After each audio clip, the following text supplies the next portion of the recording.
The true cost of a narcissistic boss is lack of self-confidence, self-worth, anxiety, depression, insomnia, and even stomach ulcer. Here is the story of one of my ex-colleagues who suffered from a narcissistic abuse, and it took him almost 2 years to come back to life. Within months of the new boss joining, he developed full-blown panic attacks, insomnia, depression, anxiety, and it took him months to develop stomach ulcer because of the severe stress that he was under.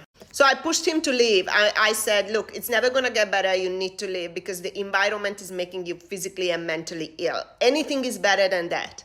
So then the healing process started. And it first started off with him expressing, we talked for months and months and months. It took him over a year to just understand how he felt about the whole situation, to understand how much of that person took away from who he is, how much it impacted his self-esteem, his confidence. The person was destroyed. So he had to rebuild himself. And I'm glad that I could be there for him during the process. Also, although it was very painful from time to time.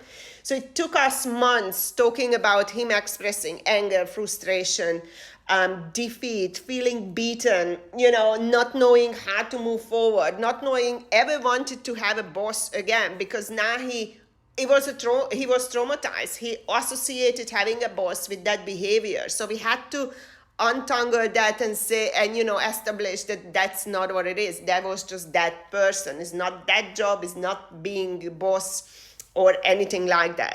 So it took him almost a year to be okay and talk about that person less and less. But this is what happened after a year and a half. One night he sends me a message at 2 a.m. and he said, oh my God, I just woke up and all I want to do is write an email or a letter to her explaining everything that she did to me. So you see the length of that process. So I told him, I'm like, look, you can write that letter. It's a great therapeutic approach. And then you can decide later on whether to send it or not. So during that time, he also sorted out his mental and physical health. And it took him 2 years to overcome that process. But you know what's the worst part? That person has been reported for several misconducts throughout the years. And she's still in the position, probably ruining other people's lives. So yeah, organizations are extremely vocal about employee well-being and leadership, but they don't really address any of these kind of things. They are also very worried about the financial cost of poor leadership, but I'm more worried about the human cost. Just like this person, destroyed physically and mentally, and took him 2 years to recover.